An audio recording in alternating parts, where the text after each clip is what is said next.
Welcome to Out of the Break, a behind-the-scenes look at the most pressing issues in the world of college football as it relates to North Central Florida.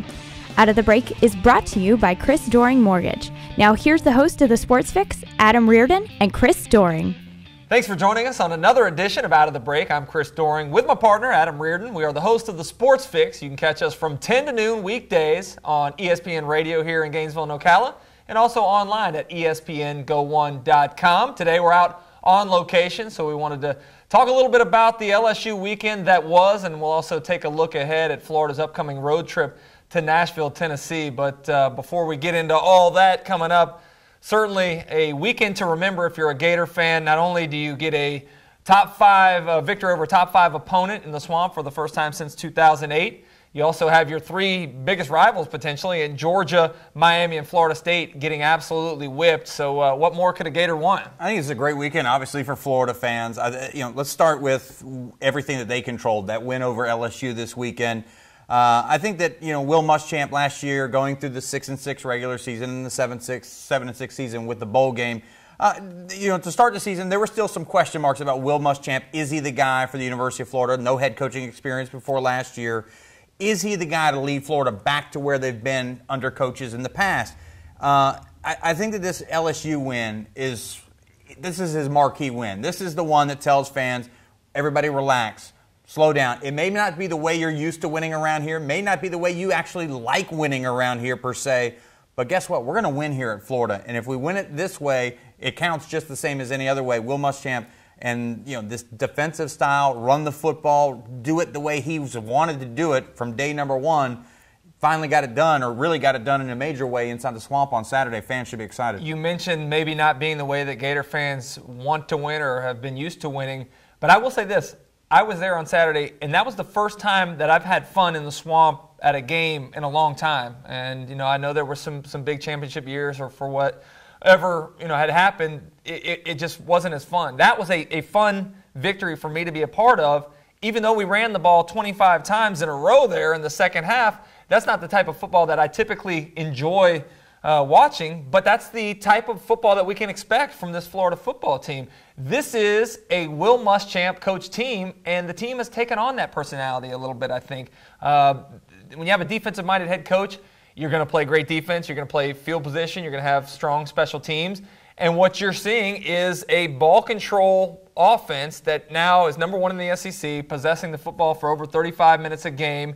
They've done a great job of lining up and winning on both lines of scrimmage, and that's something that Will Muschamp made a major emphasis on during the offseason, was getting better to narrow that gap between teams like Florida and LSU and Florida and Alabama, and that through recruiting and through the offseason conditioning, they have really made a difference, and you can tell through the first, 5 ball games here this year that this is a totally different team in both execution and in mental approach to the game. Oh, and then you mentioned during the offseason Jeff Dillman, the job that he's done there. Florida last year, when they would lose football games, would lose games down the stretch, get out physical, get worn down in these games. If you look at Florida this year, it is a 180-degree flip-flop from where they were last year. Last year, they were the team falling apart down the stretch, physically not being able to match up against strong physical teams. This year, it's been totally different. Florida hasn't given up a point in the fourth quarter all year long. They've won all these games, or most of these games, due in large part to big-time second halves.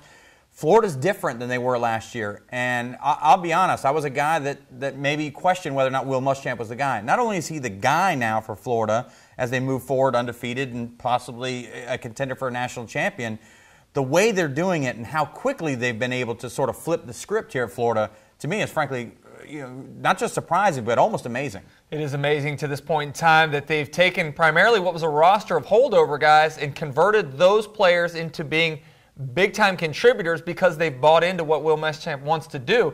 A couple of those guys, Mike Gillislee, who's a senior who hadn't had an opportunity to play an awful lot prior to this year, averages over 100 yards a game on the ground, the only back in the conference that's doing that right now. Matt Elam, a guy that we talked before the season as a potential national type superstar. We knew how good he was here locally, but he's ready to take it to the next level, and he's done that to this point in time.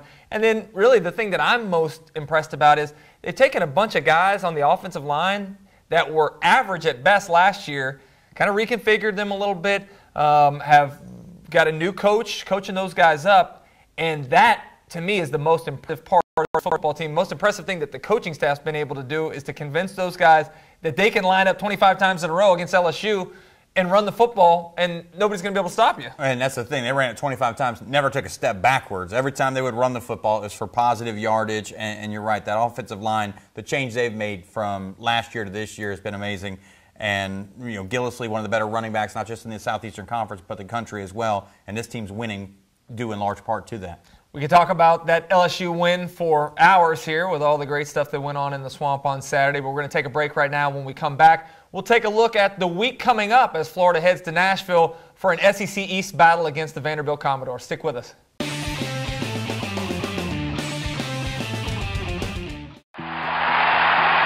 It was here in this end zone where I caught my SEC record-breaking touchdown. But all of those touchdowns would not have been possible if it weren't for great teammates working together for one goal.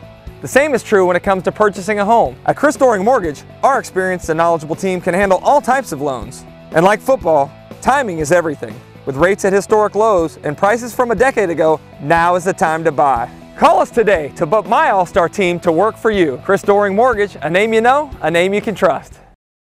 Thanks for sticking around with us here on Out of the Break. Time to take a look forward at Florida after that great victory over LSU on Saturday. The rankings came out on Sunday. Florida, the number 4 team in the country. I was a little bit surprised that they had moved up that high. I've talked to several people since that poll was released, and folks seem to be saying, well, I don't know if we're the number 4 team in the country, but if you look at it, I can't name 4 teams that are better than Florida really at this point in time. Can you? Well, would you say the top 3 teams, you're talking about Alabama, Oregon, South Carolina. Are those teams better than Florida? We'll find out in 2 weeks about South Carolina. South Carolina, we'll see. Is West Virginia better than Florida? West Virginia is to offense what Florida is to defense. They're great. Now, on the flip side, Florida's offense is pretty good.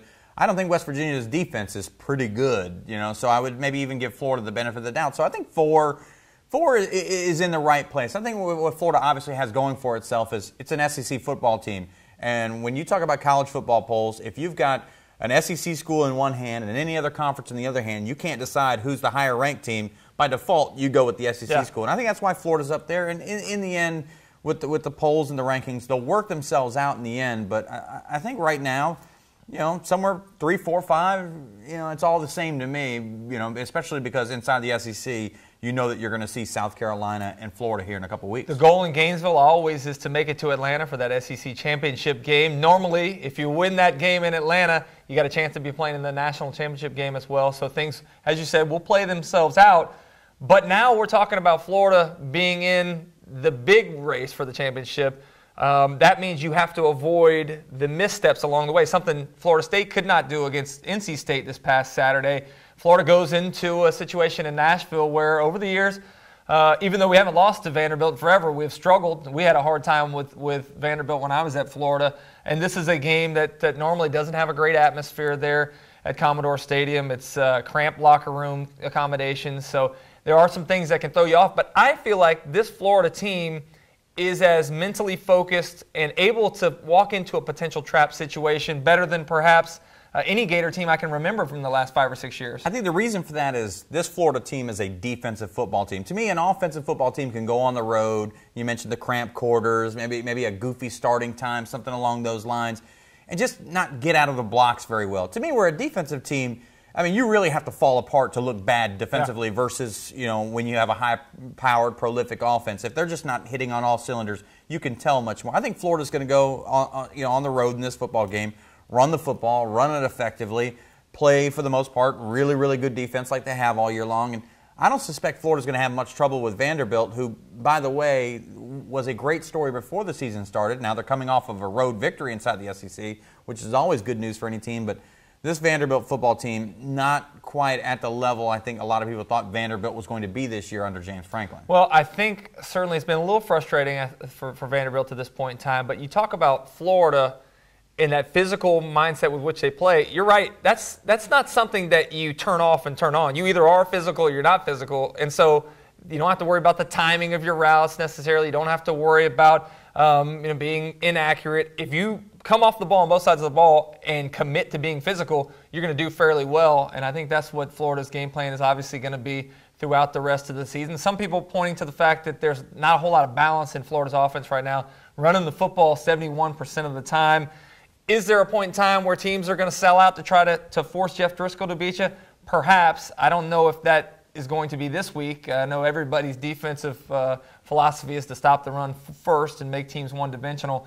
I don't know that Vanderbilt matches up very well in that respect, but there are some dangerous weapons that Vanderbilt has, and James Franklin is as good a motivator as a coach there is in the country. We've seen him turn Vanderbilt into a program that went to a bowl game last year, had great expectations going into this season. So they're going to come in flying high. It's a game that's happening at night on ESPN, one of the ESPN networks there. So they're looking to put on a good show, but really to me it's all about Florida's effort. It's about Florida, and what you mentioned is the one thing that they do is they're physical, and you don't turn that on or off. You are or you're not. I think Florida goes into Vanderbilt, wins this football game rather comfortably, somewhere in the range of 27-3, something along those lines. I don't think Vanderbilt's going to. You remember last year they played Florida pretty good in the second half, right? Yeah, but that again, the 180-degree flip for Florida.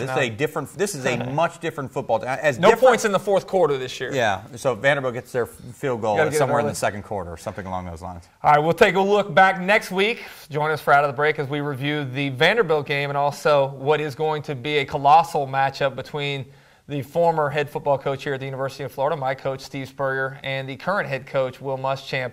Looking forward to getting to that, but certainly not overlooking the Commodores this week. Thanks for joining us on another edition of Out of the Break. Catch us this week, 10 to noon on ESPN Radio and ESPN online at ESPNGo1.com. Does it seem like there's a home refinance program for everyone but you, the responsible homeowner? Hi, Chris Doering here for Chris Doering Mortgage, and I'm excited to announce the Government Initiative Streamlined Refinance Program. With rates at historic lows, it's never been easier to refinance, saving you tens of thousands over the life of the loan.